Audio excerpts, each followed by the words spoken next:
Barra de Opinión presenta. ¿A cuántos secuestradores capturas? 6. 6. Personalmente. ¿Los localizas 4. tú? A todos los localizo yo. ¿Pero en qué momento decides que lo vas a tomar en tus manos, pues, la investigación? Me reciben 12 o 14 funcionarios en una mesa ahí de la Procuraduría y pues de alguna manera me sueltan la pregunta de que yo les diga cómo es que murieron los 3 secuestradores que traían parte del rescate.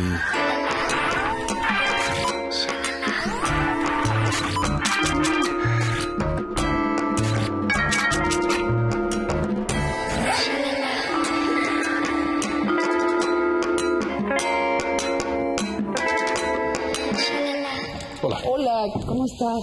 Bien, David. ¿Tú? Bienvenido. Gracias, muy amable. Ya está. Katia. Hola. ¿Cómo estás? Muy bien. Oye, Eduardo, Sabina no me cree que ¿Qué? tu celular suena como gallo. Ven. Voy a hablar para que veas. Pues, ¿qué podías esperar de Mr. Gallo. un gallo? Ahí va. De un gallo muy orgulloso de ser gallo. Suspenso, dramático. ¿Eh? El celular de Eduardo Gallo. ¿Qué tal? Ahora, antes, queríamos que nos platicaras por qué sabes tanto del secuestro. Tu hija Paola, en el año 2000, fue secuestrada de tu casa en Tepoztlán. Estaba allí con unos amigos. Y Terminando entonces, ¿qué su pasó? tesis. Sí, Paola se fue con 3 amigas y 4 amigos a pasar el fin de semana a Tepoztlán. La idea era concluir la tesis que había hecho con una de sus amigas en la licenciatura de Psicología, aunque ya estaba haciendo la maestría.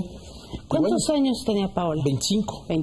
25. Desgraciadamente no se dieron cuenta de la alerta que los perros que teníamos estaban dando, de tal suerte que a las 2 de la mañana más o menos se brincaron algunos tipos, los amagaron con pistolas, vestidos con uniformes tipo policía negros, con máscaras de luchadores, de tal suerte que no pudieron verles la cara, pero bueno, estuvieron adentro de la casa poco más de 2 horas, interrogando a cada uno de los muchachos. Algunos de ellos los golpearon, tratando de sacar la información, etcétera. El hecho es que finalmente resolvieron que se llevaban a Paola y a 2 de sus amigas. Paola dijo no, yo sola, a mis amigos no los toquen. Mi papá habla por mí y me voy yo sola. Se la llevaron, a mí me avisaron alrededor de las 4:30 de la mañana, me habló una de sus amigas y a partir de ahí empezó un calvario de una semana de recibir llamadas telefónicas en la que se pedía un rescate, en la que pues, tratábamos ya yo con la asesoría de la Policía Federal Preventiva. ¿Eso fue lo primero que hiciste? Lo primero que hice... Hablar a la policía. A las 6 de la mañana estaba informada la Policía Federal Preventiva y en aquel entonces la fiscal para secuestros del Distrito Federal también lo sabía. De hecho, poco más tarde se levantaron las actas por el robo de coches porque se llevaron no solo a mi hija, se robaron cualquier cantidad de cosas de la casa y también 2 vehículos de los amigos de mi hija. Entonces, bueno, pues había que dar parte a la autoridad por todo lo que estaba faltando y por lo que pudiera llegar a suceder. Después de una semana, bueno, tú negociaste el rescate. Así es. 160,000 pesos. Y empezaron en 2 millones de pesos, se cerró en 175,000 pesos más unas joyas. Ajá. Y entregaron el rescate. Se pagó aproximadamente a las 4:20 de la mañana del fin de semana siguiente. ¿En dónde fue la entrega? La entrega se hizo en aproximadamente unos 350 metros adelante del último retorno sobre la autopista México-Cuernavaca, viniendo de Cuernavaca hacia México. Ahí hay una caseta de teléfono, ahí tenía que detenerse el automóvil, ya después le dieron instrucciones, y fue un muchacho que trabajaba conmigo y lo pagó en donde está un letrero que dice bienvenidos a Morelos, aproximadamente 300 metros después, ahí lo dejó sobre la carretera, ahí lo ¿Tenías ahí le dieron un instrucciones. representante? Era un muchacho que trabajaba conmigo en mi casa, que adoraba a mi hija Paola y que para él pues era su hermana y su familia, ¿no? Y él dijo yo voy inmediatamente. ¿Y tú estabas en tu casa con tu esposa, con amigos? Yo estaba con, estábamos, no solo estaba la mamá de Paola, mi esposa en aquel entonces, porque ya desgraciadamente pues ya nos divorciamos, y estaban también otro matrimonio amigo nuestro, y estaba el papá de la mejor amiga de Paola también, y estaba este muchacho que fue a entregar el dinero, y había también 2 elementos de la Policía Federal Preventiva. ¿Tenías pruebas de vida de Paola? Sí, muy confusos. Hubo una primera pregunta, la respuesta no fue buena. Hubo una segunda pregunta, la respuesta no fue buena. Hubo una tercera pregunta y la respuesta la dimos por buena. Probablemente era una pregunta ya demasiado fácil, pero ya no queríamos complicar las cosas. Probablemente lo que nosotros queríamos era oír una respuesta positiva y no respuestas equívocas. A lo mejor nosotros mismos complicamos demasiado la pregunta de vida, tratando de que no supieran la respuesta de ellos, sino que solo Paola la pudiera dar, ¿no? Te quisiera preguntar, ¿qué preguntaste? Mira, por ejemplo, la mamá de Paola y Paola, estábamos separados en aquel entonces, vivían en Tlalpan, y junto había un señor de condición de extracto socioeconómico castigado, pero muy lindo, muy cariñoso, que nos había conocido durante muchos años. Entonces la pregunta fue, ¿cómo se llama el señor que barre la calle? Porque este señor se ganaba con nosotros un dinero pues barriendo la calle y limpiando por ahí la parte de la fachada de la casa. Entonces, ¿cómo se llama el señor que barre la calle? ¿Y la respuesta era equivocada? Sí, como respuesta me dieron el nombre del jardinero que tenía yo en Tepoztlán, que no tenía nada que ver, ¿no? ¿Nunca hablaste con Paola tú directamente? ¿Nunca escuchaste su voz? Sí, me la conectaron el martes en la noche. Y me imagino que la sacaron de donde la tenían, se la llevaron a algún lado, y desde ahí me habló con uno de los celulares que les habían robado a los amigos de mi hija. Y bueno, pues sí, ella empezó a decir todo lo que le habían dicho que tenía que decir para presionarme a que pagara. ¿Qué era qué? Mira, te diría yo que la verdad es que ni escuchaba yo lo que me decía, porque entendía yo que se trataba de un discurso que respondía a las exigencias de ellos, no a mi hija. Entonces, ¿no? A lo que yo me concentré fue a darle una respuesta a mi hija, que a ella le transmitiera la absoluta confianza de que su papá iba a hacer lo que fuera necesario para que ella regresara, ¿no? Entonces mi respuesta era, te amo, hija, te amo, hija. Eso era todo lo que yo le contestaba, hasta que llegó un momento en que ella me dijo, lo sé, papá, yo también te amo, dile a mi mamá que la amo. Los amo a todos, y ahí se acabó la comunicación, ¿no? Entonces, haces todo lo que te indica, dejas el dinero en esta caseta. ¿Qué pasa luego? Supongo que esperabas que llegara de un momento a otro a la casa. Luego no supimos qué sucedió. A mí me hablaron al 20 para las 5 de la mañana los secuestradores para decirme que ya habían recibido el dinero y que la soltaban al día siguiente. Al día siguiente fue algo que de veras nos erizó la piel, pero no solo a nosotros, sino también a la propia Policía Federal Preventiva que estaba ahí, porque dicen, esto no es común. No es común que digan al día siguiente, sino que una vez pagado y cobrado, pues se procede a la liberación. Tuvimos que aplicar la lógica para encontrar un punto de apoyo sensato, y era que como ellos habían estado negociando desde aproximadamente las 11 de la noche ya la entrega del rescate, etcétera, y bueno, pues que para ellos todavía era el día anterior, y que por eso hablaban del día siguiente, o sea, para ellos todavía era sábado en su mente, porque era la continuación de la noche del sábado, y cuando ellos decían el día siguiente se referían al domingo, a pesar de que ya eran las 5 de la mañana del domingo, ¿no? Pero sin duda hubo nerviosismo en la gente que estaba con nosotros de la Policía Federal Preventiva, se comunicaron inmediatamente a su central. El hecho es que sabíamos que no nos quedaba más que esperar a ver qué sucedía, y por supuesto yo esperaba que mi hija de repente tocaran la puerta, tocaran el timbre y apareciera mi hija, ¿no? Desgraciadamente no ocurrió así. Llegaron personas que dijeron ser de la Policía Federal Preventiva. Evidentemente en ese momento no creía yo nada, pensé que podían ser los mismos secuestradores. Los obligué a pasarme por abajo de la puerta de la casa, del jardín de la casa, las credenciales, y bueno, me pidieron que los acompañara yo a Cuernavaca porque habían encontrado el cuerpo de una chica que correspondía con el de mi hija, pero pues tenía que verlo yo para estar seguros, ¿no? Y era Paola. Y era Paola. ¿Y después de eso qué, Eduardo? Después de eso, ahí mismo me enteré que había aparecido, cerca de donde nosotros habíamos pagado el rescate, habían aparecido los cadáveres de 3 hombres muertos, o bueno, obviamente eran cadáveres, ¿verdad? Muertos con arma de fuego, y que traían los celulares desde los que me habían hecho llamadas telefónicas, que traían un maletín, el maletín con el que yo había entregado el rescate, en el que venía parte del rescate y parte de las joyas que había entregado, y que, bueno, pues que si los podía yo ver para identificarlos, a ver si los conocía yo. ¿Esto te enteraste en el velorio, verdad? No, me enteré cuando fui a identificar el cuerpo de mi hija, ahí mismo en la Procuraduría de Morelos. Es decir, el rescate parcialmente estaba allí, con estos 3 cuerpos. Con ellos lo encontraron. ¿Y qué supones que pasó mal? En ese momento, si te soy sincero, mi pensamiento era que la policía había hecho algún operativo que les había fallado, y que como consecuencia de ese operativo, bueno, pues había matado a los secuestradores, y al matarlos no había tenido la información de dónde estaba mi hija y por eso la habían matado. Pero ¿en qué momento decides, Eduardo? Porque sabemos que después de eso tú te dedicaste en cuerpo y alma a investigar qué había pasado con Paola y a meter a la cárcel a integrantes de la banda.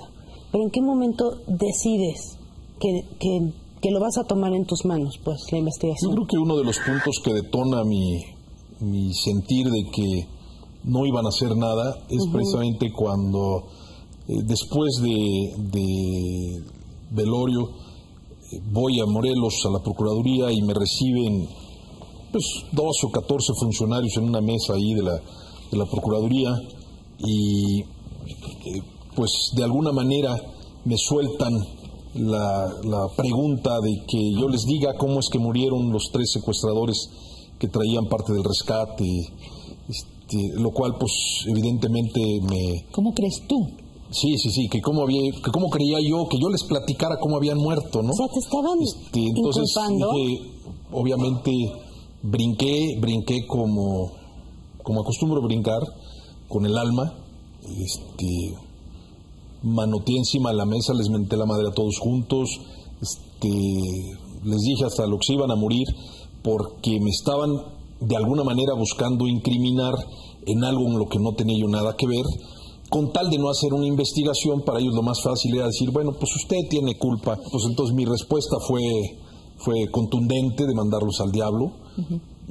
Y bueno, se disculparon, pero ya la herida la habían abierto, y sobre todo me habían enseñado el camino que iban a seguir, ¿no? Que es, pues hay lo que se pueda, y si no se puede hacer nada, pues ni modo, ¿no? Y entonces decides. Entonces dije, esto no va a caminar. Ellos no tienen interés en aclararlo.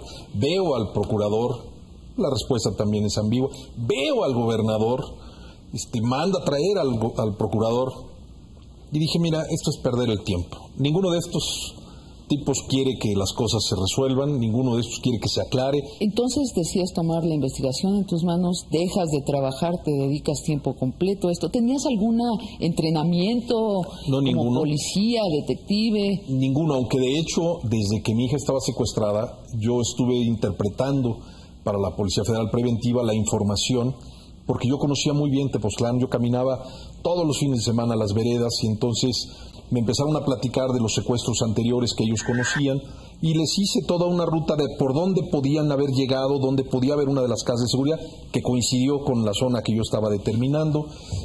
En fin, me había yo ya metido y había yo ya platicado con algunas personas que habían sido secuestradas antes que mi hija, para saber a lo que estaba yo arriesgándome en relación a la vida de mi hija, ¿no? Ya desde antes lo había yo hecho. ¿A cuántos secuestradores capturas? 6. Personalmente. ¿Los localizas 4. tú? A todos los localizo yo. Supongo que para ahora sabes qué es lo que salió mal. ¿Por qué no pudiste recibir en tu casa a tu hija? ¿Qué pasó? Sí, precisamente algunos de los mismos secuestradores, 2 de ellos, cuando son detenidos, uno de ellos confiesa claramente que a él lo habían sacado de la banda. Él era cuñado de uno de ellos, que era el chofer, y que a él lo habían sacado de la banda porque originalmente la banda operaba sobre la base de todos iguales en el reparto del botín, y 2 secuestros antes del de mi hija habían empezado a ya no repartir así, sino a tomar mayores cantidades, 3 de ellos que se consideraban que eran los jefes, y que entonces, como él había protestado, lo habían echado fuera de la banda, y que a su cuñado pues lo trataban mal porque era homosexual. Entonces se generó ahí un estado de choque y de animadversión entre ellos, y eso fue lo que propició, con la opinión o con la asesoría de otro que estaba afuera, el decirles: quédense ustedes con la banda y mátenlos. Y en ese proceso de mátenlos y quédense ustedes con el territorio y operando la banda, es precisamente cuando mi hija está secuestrada, ¿no? Y de tal suerte que les tienden una trampa a estos 3 que van a cobrar el rescate, les tienden una trampa cuando salen de abajo de un túnel que hay por abajo de la autopista para que pase ganado en esa zona donde se pagó el rescate. Saliendo, los cazan, literalmente los reciben a balazos y los matan. ¿Y ahí estaba Paola? No, Paola no estaba ahí.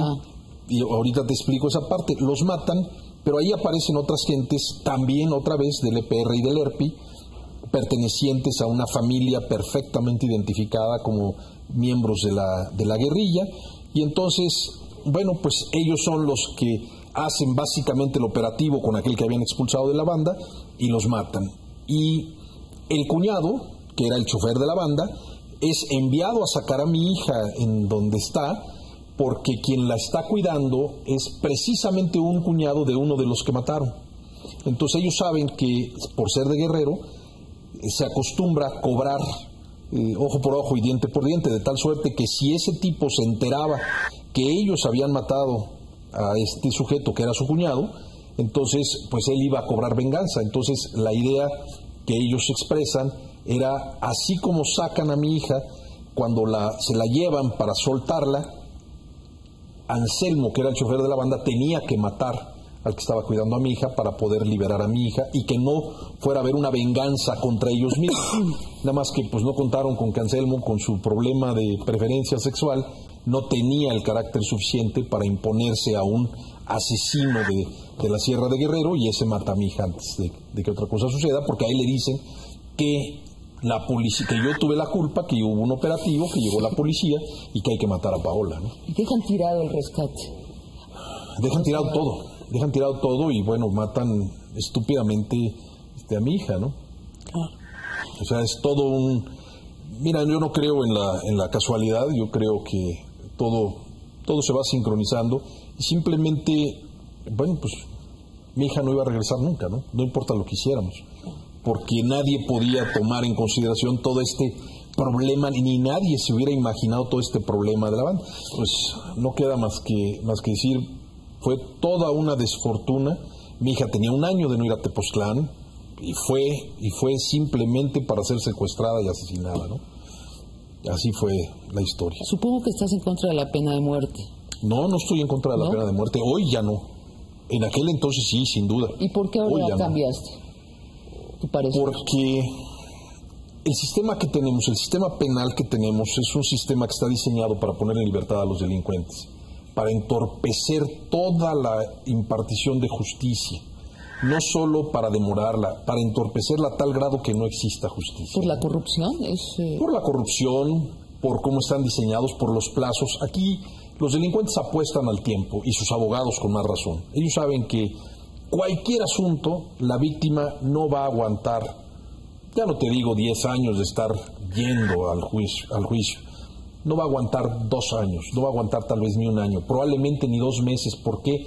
Porque la inmensa mayoría de los familiares de las víctimas o las víctimas mismas, pues tienen que trabajar para comer y no pueden estar perdiendo días, semanas, yendo a una audiencia que no se celebra porque no llegó el testigo del delincuente, o no se celebra porque el delincuente dijo que se sentía mal del estómago y se le permitió que no fuera a la audiencia. Pero te enteras cuando ya estás ahí. Entonces, nadie puede aguantar eso. Es un desgaste emocional tremendo, es un desgaste físico tremendo. Y eso le apuestan. Nadie aguanta eso. Yo quería que pasáramos a platicar. Seguramente oíste el discurso de Alejandro Martí, cuyo hijo Fernando fue secuestrado y fue encontrado muerto. Quisiéramos oírlo de nuevo contigo. Si te parece, podemos pasar a acá escucharlo. Claro.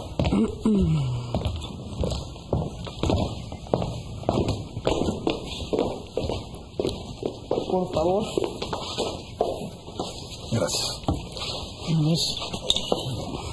Escogimos una parte que ha sido, yo creo que la que más se ha mencionado en medios, que más ha llegado a la ciudadanía, ¿no? Señores, si piensan que la vara es muy alta, si piensan que es imposible hacerlo, si no pueden, renuncien, pero no sigan ocupando las oficinas de gobierno, no sigan recibiendo un sueldo por no hacer nada, que eso también es corrupción.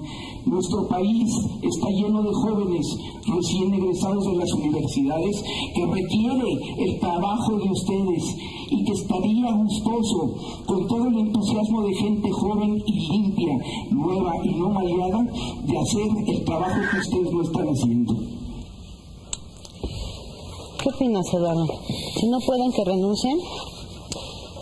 No, yo no soy partidario de que renuncien.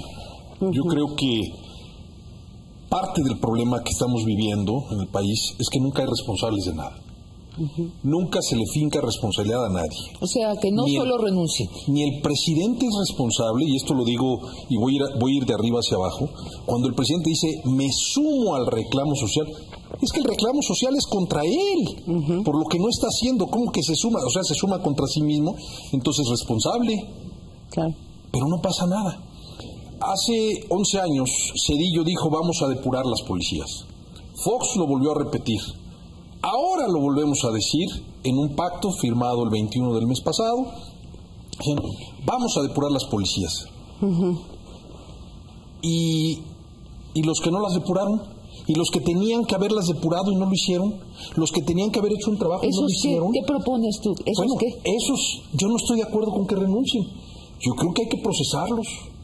Yo creo que hay que ver las implicaciones penales que se derivan de haber tenido un sueldo, de haber tenido choferes, escoltas, guaruras, secretarias, oficinas, coches, y no haber hecho el trabajo, cobrar un sueldo, que lo devuelvan, que lo resarzan con los daños y perjuicios.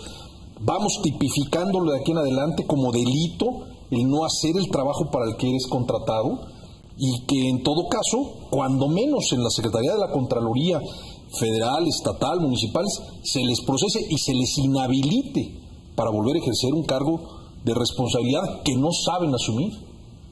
Ese es el mínimo. Pero yo creo que es nada de que vamos a hacer un borrón y cuenta nueva.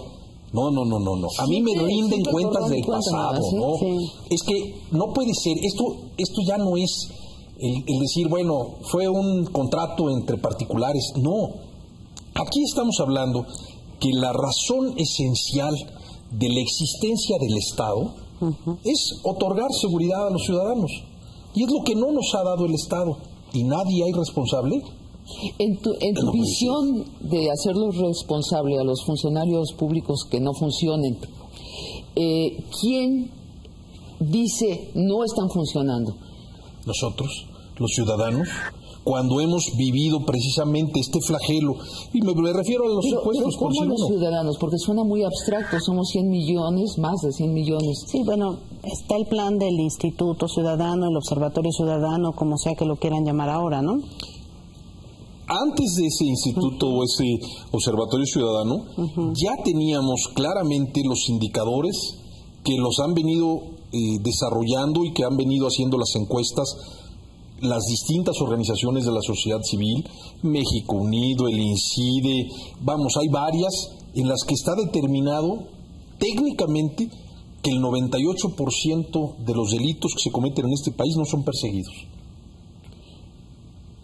Digo, ahí no se necesita tener más que, ahí está la metodología, es metodología probada, conocida, demostrada, y se puede acreditar perfectamente que el 98% de los delitos no se persigue a nivel nacional. En todas las entidades federativas y en la federación, cada día crecen más las órdenes de aprehensión, cada día se ejecutan menos órdenes de aprehensión, cada día crecen los delitos. Estamos hablando de que no se está persiguiendo el delito. Entonces, ahí hay responsables.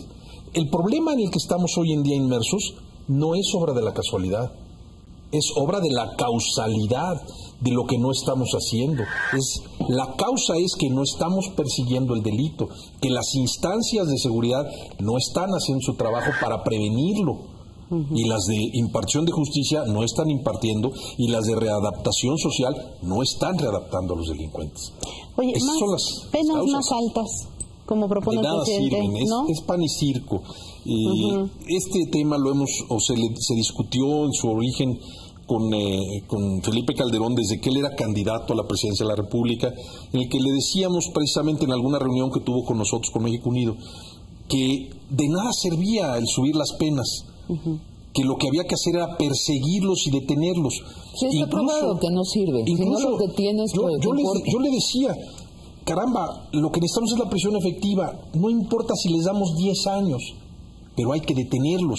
Si nosotros detenemos al 70% de los delincuentes, aunque sea 10 años, vamos a pegarle al delito de una manera significativa. ¿Para qué queremos pena de muerte o cadena perpetua para 1 de cada 10,000? No sirve para nada. Las penas más altas. Las penas más grandes no sirven por una razón muy sencilla. El delincuente no piensa en términos de los años que puede pasarse en la cárcel si lo detienen. Lo que él piensa es si lo pueden detener o no. Y si no lo pueden detener, porque la estadística es 98%, pues se muere de la risa a delinquir. Y en el secuestro no llega, ojalá fuera el 2% de eficiencia. En secuestro no llega ni al 1%. Yo quiero regresar a aterrizar. Tú eres muy premeditado, eres un hombre práctico, muy eficaz. ¿Cómo has pensado que la ciudadanía pueda de veras vigilar a la fuerza pública y fincar responsabilidades? ¿Lo tienes pensado? Mira, precisamente lo que ahora se maneja como el Observatorio Ciudadano salió de mi computadora hace 4 años, y cuando nos reunimos algunos de los miembros de las organizaciones que convocamos a la marcha del 2004, yo trabajé el primer proyecto y luego estuvimos intercambiando puntos de vista. En aquel entonces se le hizo un planteamiento muy específico por México Unido al presidente Fox.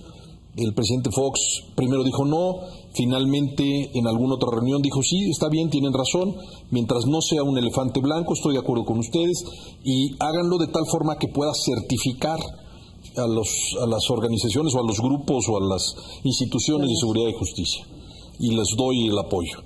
Nada más que posteriormente el secretario de Seguridad Pública en aquel entonces, Ramón Martín Huerta, al que ya nombra después de la marcha, dice no, sí, pero fíjense que lo que el presidente promete no siempre se puede cumplir, así que no hay. ¿Te dijo eso? Así me contestó, me dijo así que no hay el instituto. Eso suscitó una confrontación con palabras altisonantes de mi parte, con un conflicto serio con él, y bueno, simplemente no hubo Instituto Ciudadano.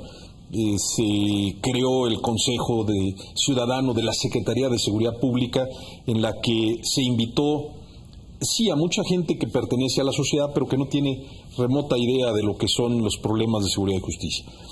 En fin, ahí se abortó toda esta idea. Pero regresando a lo que era la idea original, este instituto tenía como objetivo fundamental el poder hacer un rastreo desde el origen de los delitos hasta la readaptación social. Y voy a poner un ejemplo. Es empezar por decir, ¿qué policías están haciendo detenciones y qué policías no hacen detenciones? ¿Quiénes nunca hacen detenciones? ¿Quiénes de los que hacen detenciones efectivamente llenan bien sus informes y quiénes no? ¿Por qué tipo de delito? ¿En qué zona? ¿En qué colonia? ¿En relación a qué banda? Un atlas. El Ministerio Público, ¿qué hace el Ministerio Público? Un atlas de la policía. Pero de adentro, de todas las tripas de nuestras instituciones. De todas las policías. Así es. Y estos ministerios públicos. A ver, este Ministerio Público siempre le liberan a los delincuentes. Mira, ¿no te parece extraño? ¿O no sirve? ¿O es corrupto? ¿No? Hay que empezarlo a investigar. A este Ministerio Público nunca le obsequian órdenes de aprehensión. ¿Quién no se las obsequia? ¿Este juez que nunca obsequia? ¿O este juez que siempre obsequia nunca se las da a este Ministerio Público porque nunca vienen bien fundadas? Y luego y entonces vas detectando dónde están los puntos en todo el aparato y qué sucede, y cuando llegas hasta el final es, bueno, y el que estuvo detenido, ¿dónde está? ¿Lo liberaron? ¿Lo preliberaron? cómo estuvo la evaluación para liberarlo, porque luego te encuentras con que la reincidencia es brutal. Y es hacer todo esto. ¿Y luego? Ahí tienes toda la fiscalización sobre las instituciones y puedes ir poniendo los focos rojos arriba de cada uno de los que son sospechosos de corrupción. Ya sabes quiénes son los negligentes, ya sabes quiénes son los eficaces, los ineficaces, los coludidos. Y luego, ¿tú los metes, el ciudadano? ¿Una organización ciudadana? No, lo que necesitamos es que esas conclusiones que se emiten por este Instituto Ciudadano impliquen una averiguación previa con una resolución, con una consignación, con un juicio, con una sentencia. Y con el compromiso de la autoridad de que van a hacer caso al Observatorio Ciudadano, ¿no? Mi posición era muy sencilla. Ajá. El Observatorio Ciudadano debe de tener, o ese Instituto Ciudadano debe tener una transparencia absoluta que le permita publicar en los medios masivos de comunicación cada 2 meses, máximo cada 3 meses, sus conclusiones. En esta Procuraduría, pum, vale. En este juzgado, pum, vale. En la Suprema Corte, esto. En el penal, esto. Para que lo sepa todo el mundo. Claro. Y que entonces podamos sí señalar, ahí hay un sospechoso, este Ministerio Público que está aquí es sospechoso, con toda la ignominia que pueda traer aparejada, ¿no? O ya está considerado que es perfectamente un reo que ha sido procesado, que está siendo procesado como consecuencia de lo que este instituto ha determinado. Claro. Bueno, pasó la marcha del 30 de agosto, Iluminemos México, está el conglomerado de asociaciones que convocaron a la marcha, fueron a hablar con el presidente y el presidente dice que ahora sí va este instituto. Ahora les ofreció otro instituto. A ver, explícame, porque no entiendo. ¿Ah, sí? Por eso hablas en pasado, dices, la idea era. Es que hay 2 institutos ahora. Ya se están planteando 2 institutos. Uno es el que está plasmado o al que se refiere este acuerdo nacional del 21 de agosto, que es ahora identificado como Observatorio Ciudadano, pero que es aquel Instituto Ciudadano para la Seguridad y la Justicia. Que es lo que nos contaste recién. Y otro instituto para la prevención del delito, que es la propuesta de los que organizaron de Iluminemos México, que son las otras personas que colaboraron conmigo para el diseño de aquel Instituto Ciudadano, pero que, bueno, pues para darle su toque personal, ahora lo bautizan y lo enfocan hacia la prevención del delito, lo cual no deja de serme preocupante que dentro de la misma sociedad civil ahora ya no sabemos ni qué queremos, ¿no? Ya estamos cada quien jalando agua para un diferente molino. Yo no jalo agua para ningún lado, porque a mí si se llama Instituto Ciudadano, Observatorio, lo que sea, mientras haya una instancia que no sea corrupta, y ahí hay que tener mucho cuidado, porque también dentro de la sociedad civil existe la corrupción, también existen los intereses. En aquel entonces, no menciono los nombres, pero en aquel entonces ya había varios integrantes de las organizaciones que decían, yo quiero ser consejero del Instituto Ciudadano y además funcionario del Instituto Ciudadano. Y cuando yo regreso de vacaciones, lo primero que les digo es, se van al diablo. O se está en una posición o se está en otra. No se puede estar en 2 lados a la vez. No se puede ser juez y parte porque vamos a caer exactamente en lo que queremos acabar. Pero ahí es cuando empieza a ver los intereses y después te ves con que alguien anda de candidato a un puesto de elección popular en una senaduría por el Distrito Federal. Se entró a la y clase empiezas política. a ver, claro.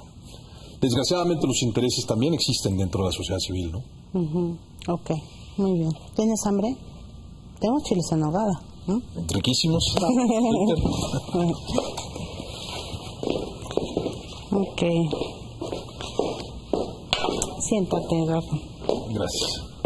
Ya, puedo abrir, sí. Gracias. Pues nada, al contrario. A ver, lo que nos estás diciendo entonces es que tú no estás de acuerdo con el camino que se va a tomar a raíz de la última marcha.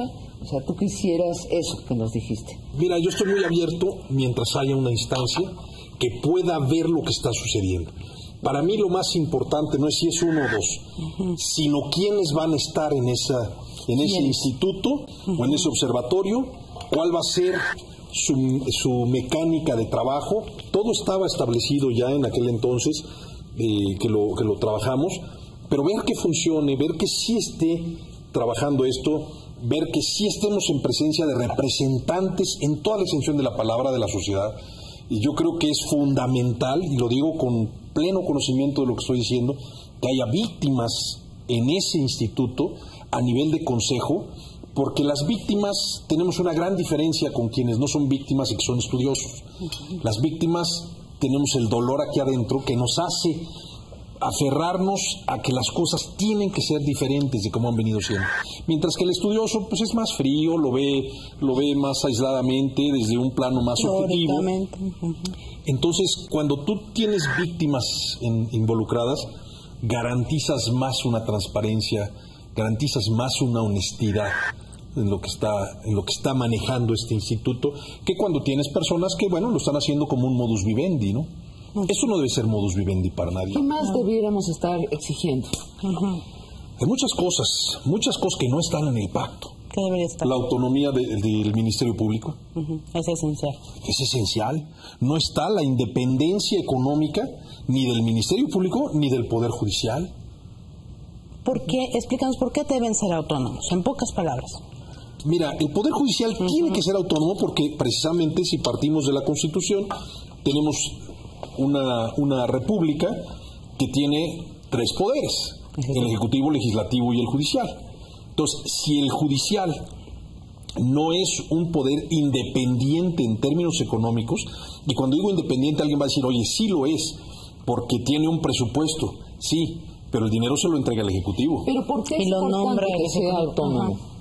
En los hechos. Independiente. Independiente en la práctica. Independiente, sí. Porque es uno de los poderes de la Unión. Son 3 los poderes de la Unión. Entonces ninguno puede estar encima de otro. Todos tienen que estar en el mismo plano. En este caso el Ejecutivo controla el dinero. Y el que tiene el control del dinero tiene el control del poder. Por esa razón, dices, el Ejecutivo está influyendo en lo judicial y no debería. Claro. Eso es lo que usted dice. A través del control de los recursos logra ejercer influencia. ¿Crees que hay la voluntad de las autoridades ahorita, después de la marcha, para que esto sea un cambio radical como no fue en la pasada marcha? ¿Crees que ahora sí? Yo creo que no hay la voluntad política. ¿No lo crees? No creo que haya la voluntad política. Pero lo que sí creo es que no son tontos como políticos y que dependiendo de la presión que nosotros, los ciudadanos, le pongamos a esto, los vamos a obligar. O sea, si a mí me preguntas, Eduardo, ¿cuál es tu percepción?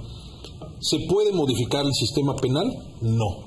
El sistema penal está enquistado desde el propio sistema para evitar que se modifique y que pueda seguir generando dinero. Por eso no se modifica. Esto es una tremendamente grande mina de oro para los funcionarios. La delincuencia deja millones, pero millones. Entonces nadie lo quiere modificar. Todo el mundo dice que sí, pero no te dice cuándo. Todo el mundo hace como que sí, pero no lo hace. Bueno, ¿y qué hacemos? A ver, ¿qué propones? Proponos. ¿Qué hacemos? Exacto. Katia, ahora los ciudadanos, ¿qué diablos hacemos? Ya fue una marcha, ya hicimos una marcha, ¿y ahora?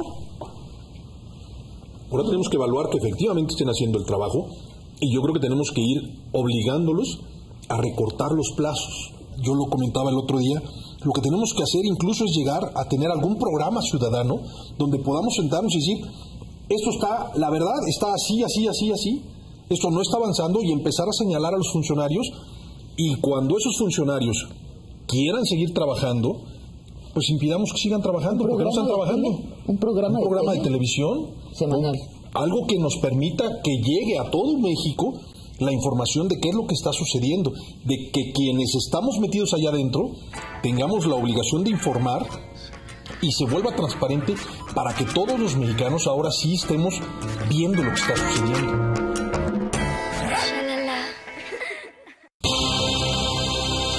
Se está discutiendo en el Congreso una iniciativa para integrar un registro de telefonía celular que permita identificar la salida de llamadas o las llegadas en caso de que se esté cometiendo un acto delictivo por los celulares. Sabes que con ellos se secuestra a veces virtualmente o físicamente, y también para que las personas puedan activar una señal de alarma si es que están siendo secuestradas o amenazadas. Esto es loable y sí se puede lograr. Lo que no se vale es que en esa iniciativa incluyan tecnología específica y se obligue obligue a los operadores de celulares a incluir GPS. Esta tecnología cuesta $200. Por favor, ¿que no ven lo que sucede en Estados Unidos y en Europa? El 911 utiliza una tecnología similar y cuesta solamente $2. Analícenlo antes de incluirlo en ley, por favor.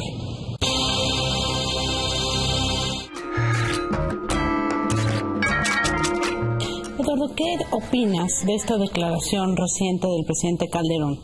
De que sí hay diferencias entre su gabinete de seguridad. Aceptó diferencias entre Genaro García Luna y el procurador Eduardo Medina Mora. Que hay un traslape institucional de funciones. ¿Me preguntas qué opino? Pues si está consciente ya lo hubiera resuelto, ¿no? O sea, simplemente que o no estaba consciente, y entonces eso me preocupa doblemente, o estando consciente no ha hecho lo que tenía que haber hecho. ¿Qué nos acostumbramos a que de la idea a los hechos tardan 3 años? Y no pasa nada. Nadie es responsable de nada. Eso es increíble. Eduardo, vas a tener esta reunión multidisciplinaria con organizaciones, integrantes de la sociedad civil para ver de qué manera le damos seguimiento al pacto firmado el 21 de agosto. Sin embargo, si no funciona, yo te oí que tenías una propuesta mucho más dura. ¿Cuál es? Mi posición es que si esto no camina, yo, cuando menos, yo ya estoy harto de marchas, yo ya estoy harto de voces de ya basta. Yo creo que hay que pasar a una segunda fase, que es radicalizando la posición de la sociedad civil, y he planteado el que bajo ciertas circunstancias soy el primero en iniciar una huelga de hambre en el Zócalo, porque en este país no existe seguridad y justicia. Y cuando ojalá hubiera 500 o 1000 o 10,000 que me secundaran, entonces quiero ver cómo le explica el gobierno estatal, federal y municipal al mundo lo que está sucediendo en el país. Eduardo, la huelga de hambre, ¿tú la estás proponiendo para después de los 100 días? Si no hay resultados. A lo mejor antes, a lo mejor mucho antes. Si al momento de ir evaluando lo que deberían de estar haciendo, vamos observando que no lo están haciendo, soy el primero que va a pegar el grito. Y soy el primero que va a decir, aquí no se está trabajando, y convoco a esta huelga de hambre. Igual que lo haría yo con el legislativo, que me decías, ¿qué sucede? A ver, legislativo, ¿ya recibiste todas las iniciativas que te iban a mandar? Sí, tienes 10 días para resolverlas. El día 11, nadie entra y nadie sale de San Lázaro. ¿Cómo? Convoco a los ciudadanos mexicanos que quieran que este país cambie, a que hagamos un cordón humano alrededor de San Lázaro y no entra ni sale nadie. 25 mil mexicanos, órale, señores legisladores, o se ponen a trabajar porque ya nos tienen hartos. Eso sí, son muy buenos para cobrar, pero no para trabajar, ya nos tienen hartos. El día 11 no entra ni sale nadie. Ahora sí, legislen. A mí no me importa si la aprueban, si la rechazan o la modifican, pero háganlo. No vamos a esperar 6 meses más. Muchas gracias por venir. Muchas gracias por venir, en serio. Encantado. Mr. Gallo. Mr. Gallo. Barra de Opinión presentó.